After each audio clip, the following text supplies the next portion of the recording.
There are families who build empires of steel, and families who build them on secrets.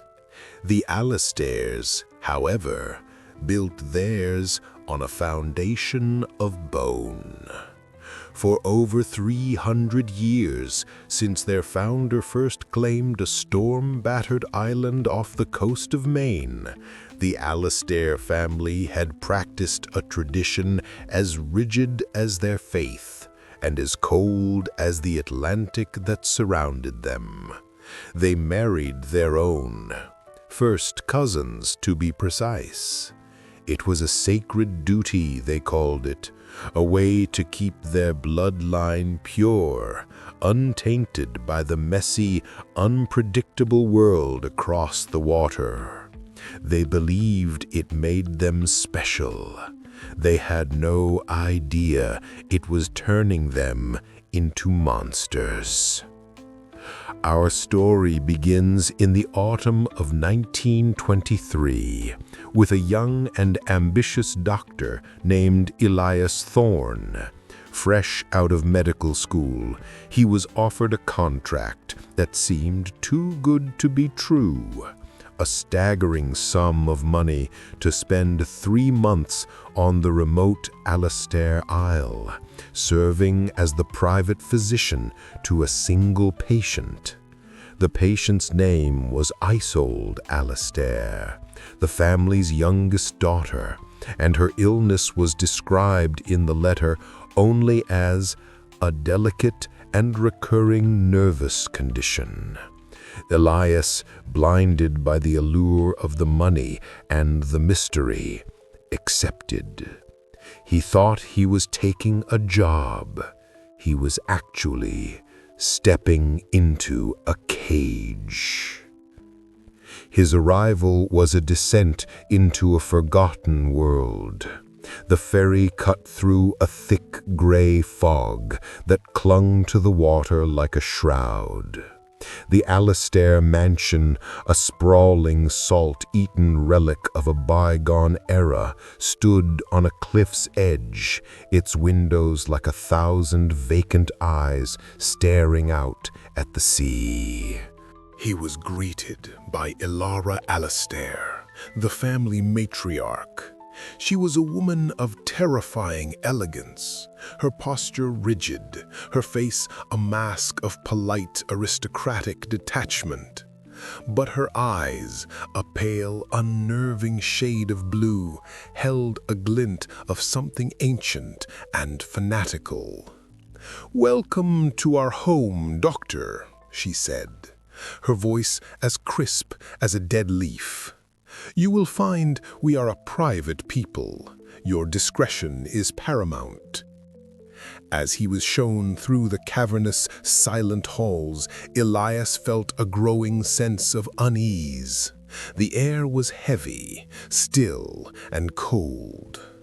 In the grand portrait gallery, he saw the faces of generations of Alistairs staring down at him, and he noticed it immediately. They all looked the same pale blue eyes, the same high cheekbones, the same unsettling, serene smile. It was like looking at a series of echoes, each one a fainter, more distorted version of the last. His patient, Isolde, was confined to her room in the East Wing. She was ethereal, hauntingly beautiful, with the same pale eyes as the rest of her family. But she was fragile, a porcelain doll on the verge of cracking. She was lucid one moment, then distant and confused the next. Her nervous condition was unlike anything Elias had ever studied. She spoke of headaches, of strange dreams, but her primary symptom was a series of episodes. "They are just spells," Ilara explained dismissively when he asked for details. "They pass. Your job is simply to keep her comfortable." Elias was a man of science. He didn't believe in spells. He began his examination, but the family's control was absolute. He was not allowed to speak to Isolde alone for more than a few minutes. His questions were met with polite, evasive answers. The family moved through the house with a strange, synchronized grace, their whispers ceasing the moment he entered a room. He was an outsider, a contamination, and he was being watched. The first week was a slow, creeping dread.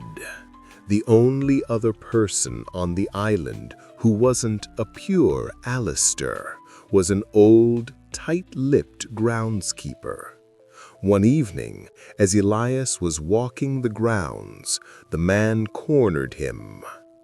"You shouldn't be here, Doc," the groundskeeper whispered, his eyes darting nervously toward the house. "What they have in there, it ain't a sickness, it's a purpose." Before Elias could ask what he meant, the man had vanished back into the fog. That night it happened. A scream, thin and terrified, echoed from Isolde's room. Elias rushed in to find her in the midst of an episode.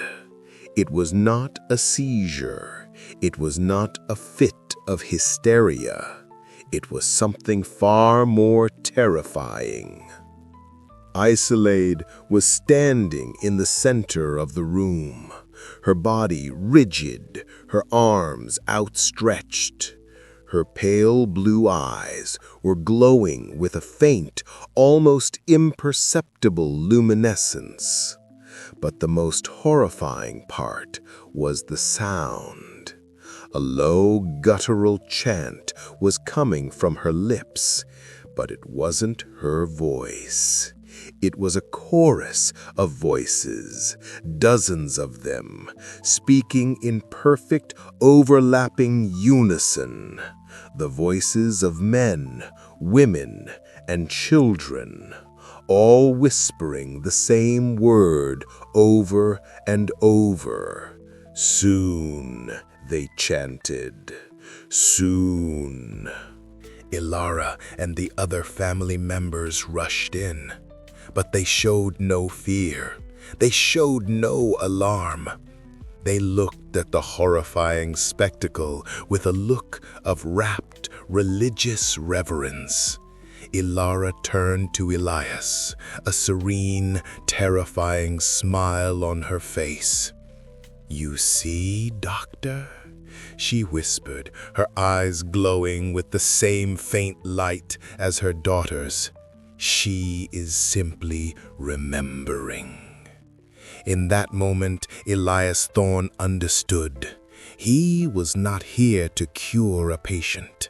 He was here to witness a ritual, and the illness he had been hired to treat was not a disease of the body, but a horror of the bloodline that was finally, after centuries of careful cultivation, about to awaken.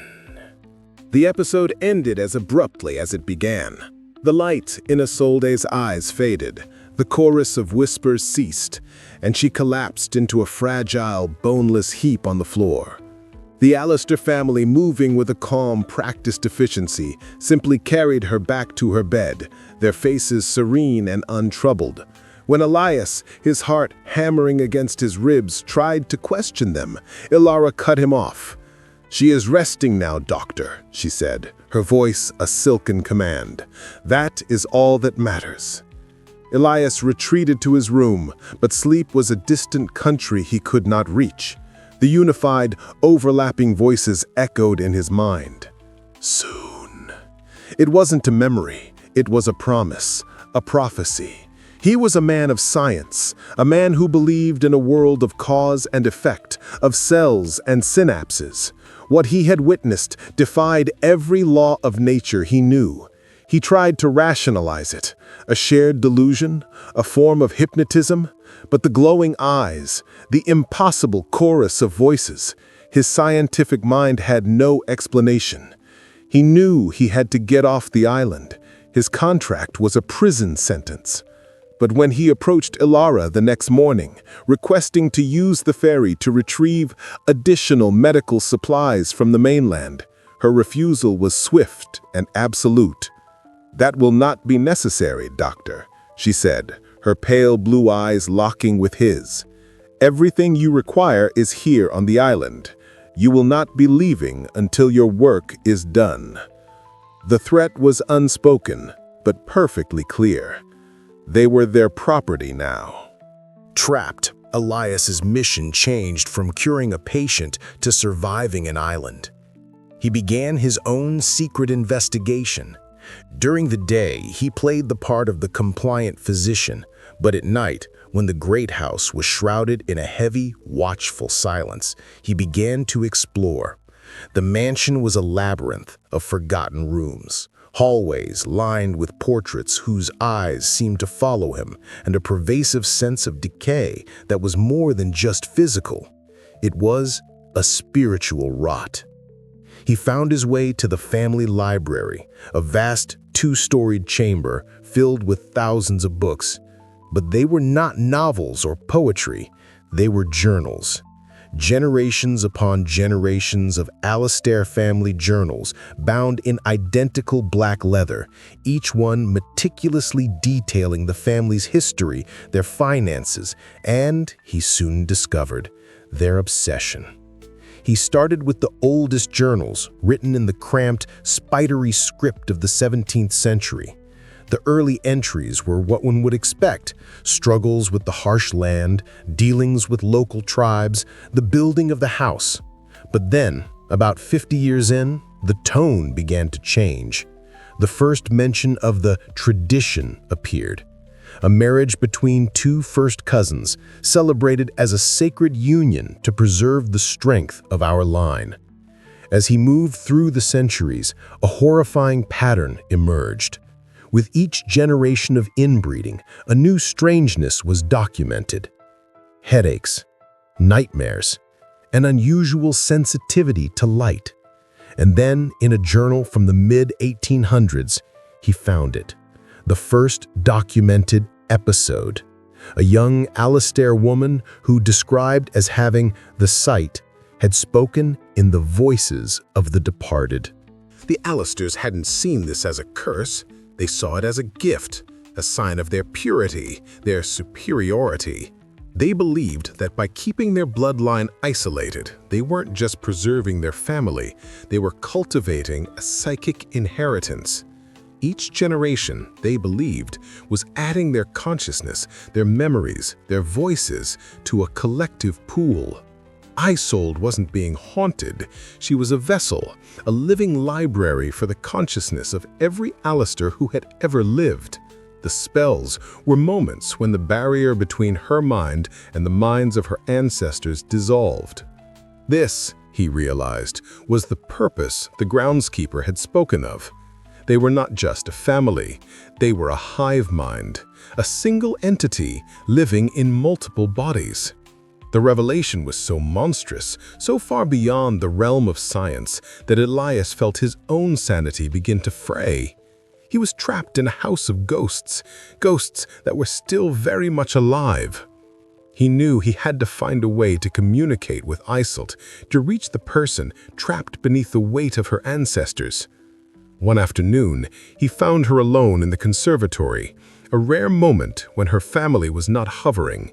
She was staring at a strange, pale orchid, a flower he had never seen before. "It only grows here," she said, her voice a soft, distant whisper. "It feeds on the fog." She turned to him, and for a moment her eyes were clear. The pale blue was her own. "You shouldn't be here, doctor," she said, echoing the groundskeeper's warning. "The tide is coming in. It's almost time." "Time for what?" Elias pressed, his voice urgent. Her focus shifted. The clarity in her eyes clouded over, and the serene collective smile of the Alistairs appeared on her face. "For the remembering," she said, her voice now subtly different, flatter, less her own. "The family will be whole again. The chorus will finally be complete." Before he could ask more, her brother, a tall, silent man named Julian, appeared in the doorway. "Isolde is tired," he said, his voice a monotone. He took his sister by the arm, and she went with him without a word, a puppet whose strings had just been pulled. That night, Elias found the groundskeeper's small shack at the edge of the woods. He pounded on the door. It creaked open. The old man was huddled inside, a bottle of whiskey in his trembling hand. "You have to help me," Elias pleaded. "What is happening on this island?" The groundskeeper took a long swallow. "It's the bloom," he croaked, his eyes wide with a terror that had been simmering for decades. "They've been waiting for it. The flower, the one in the conservatory." He pointed a shaking finger toward the main house. "Once every generation, when the bloodline is right, that flower blooms. And when it does, the remembering ain't just a whisper anymore. It's a storm. It ain't just one of them that hears the voices. It's all of them, all at once." A sudden, piercingly sweet scent filled the air, a fragrance so powerful it was almost suffocating. It was coming from the main house. Elias and the groundskeeper looked at each other, their faces pale with dawning horror. The flower was blooming. The tide was coming in. From the Alistair mansion, a sound began to rise. It started as a low hum, then grew into a multi-layered polyphonic chant. It was the sound of dozens of voices, men, women, and children, all speaking in perfect, terrifying unison. It was the sound of the chorus, and it was no longer confined to a single fragile girl. It was everywhere. The sound pouring from the Alistair mansion was not human. It was the sound of a graveyard given voice, a polyphonic, layered chant that seemed to vibrate in the very bones of the island. Elias and the groundskeepers stood frozen, two islands of sanity in a rising tide of madness. The sweet, cloying fragrance of the blooming orchid was everywhere, a perfume that smelled of flowers and decay, of life and the grave. "What do we do?" Elias yelled over the growing din, his scientific mind useless against this supernatural onslaught. "Do?" the old groundskeeper laughed, a ragged, hopeless sound. "We hide, we pray, the great remembering has begun." He explained in frantic, whispered bursts. The blooming of the flower was the final catalyst. For a few short hours, the psychic barrier between every living Alistair would completely dissolve. They would cease to be individuals and would merge into the single, ancient consciousness of the chorus. It was their ascension, their twisted form of immortality. But the process was violent, unstable, and anyone who was not of their blood was seen as an impurity, a contamination to be cleansed. Suddenly, the front doors of the mansion burst open. Silhouetted against the light from within were the figures of the Alistair family. They moved not with their usual stiff grace, but with a horrifying, jerky, unnatural speed. Their heads were tilted back, their mouths open, the terrible, unified chant pouring from their lips. And their eyes? All their eyes were glowing with the same faint, eerie blue light. They were no longer people. They were vessels, puppets animated by the collective will of 300 years of ghosts. "They're hunting," the groundskeeper whispered, his face ashen. "They're looking for us." Elias knew he couldn't just hide. He had to stop it. And the source, the heart of it all, was the flower. If he could destroy the orchid, maybe he could break the connection, sever the hive mind. It was a desperate, insane gamble, but it was the only one he had. "I'm going in," Elias said, his voice a mixture of terror and resolve. He ran from the tree line, a mad dash across the open lawn towards the back of the house, toward the conservatory. The chanting seemed to follow him, a physical pressure against his eardrums. He could feel their collective gaze on him, even though their heads hadn't turned. They knew. He smashed a pane of glass in the conservatory and scrambled inside. The fragrance was overwhelming, a physical, sickening sweetness. In the center of the room, the orchid was in full, impossible bloom, its pale petals unfurled like a death shroud. It pulsed with a soft blue light, the epicenter of the island's psychic storm. As he ran towards it, a figure stepped into his path. It was Isolde, but it was not the fragile, terrified girl he had tried to help. Her face was serene, her smile empty, and her eyes were blazing with the collective light of her ancestors. The chorus spoke through her, its voice a layered, rustling whisper that came from her lips. "You cannot stop the tide, Doctor. You are a footnote in a story that has been written for centuries." "Let her go," Elias pleaded, looking at the empty vessel that had once been his patient. "She is not gone," the chorus replied. "She has simply joined the whole, as we all will, as we all have." From the corner of his eye, Elias saw another figure enter the conservatory. It was Julian, Isolde's brother, moving with the same unnatural speed, his eyes glowing. Elias was trapped between them. He had one chance. He grabbed a heavy iron planting tool from a nearby cable. He feinted towards Julian, then spun and hurled it with all his might at the orchid. The tool flew through the air and struck the flower at its base, shattering the delicate bloom and the vase it stood in. The effect was instantaneous and catastrophic. The blue light from the flower exploded in a silent, blinding flash. The sweet fragrance vanished, replaced by the smell of ozone and burning dust. And the chanting stopped. But it was replaced by a sound far worse. A collective, agonized scream, a psychic shriek of 100 minds being violently torn apart. Every window in the conservatory shattered outwards. Elias watched in horror as the Alistairs collapsed. The light in their eyes died, and they crumpled to the ground, their bodies convulsing. The hive mind had been broken, the connection severed. But the backlash, the psychic shock of being ripped from the collective, was too much for their fragile, inbred systems to handle. He ran to Isolde. She was lying on the floor, the serene mask gone, her face now a rictus of pain.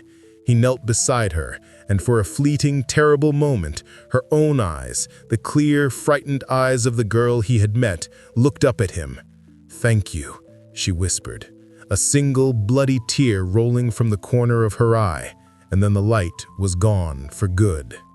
He had not saved them, he had killed them. The aftermath was a profound Gothic silence. The Alistair family, the product of 300 years of careful, monstrous cultivation, lay dead, their minds and bodies shattered by the severing of the bond that had both defined and destroyed them. Elias Thorne was the only survivor, along with the old groundskeeper. When the authorities from the mainland finally arrived, drawn by the cessation of all communication, they found a madhouse, a dead family, a rambling, incoherent doctor. The story they pieced together was one of a shared, inherited madness, a mass suicide pact brought on by generations of isolation and genetic decay. They called it a tragedy. They never knew the half of it. Elias Thorne spent the rest of his life in an asylum, forever haunted by the chorus of whispers in his memory and the pale, glowing blue of a dead girl's eyes. He would tell his story to anyone who would listen, a frantic, unbelievable tale of a family that had traded their humanity for a monstrous collective soul. No one believed him. They said his mind had snapped under the pressure of the island's profound isolation. But sometimes, on foggy nights, sailors off the coast of Maine will tell you of a strange, uninhabited island. An island where, if you listen closely, when the wind is just right, you can still hear a faint, overlapping chorus whispers carried on the salt spray. The sound of a family, forever bound together in death, still waiting for the tide to come in, still waiting for their chorus to be complete.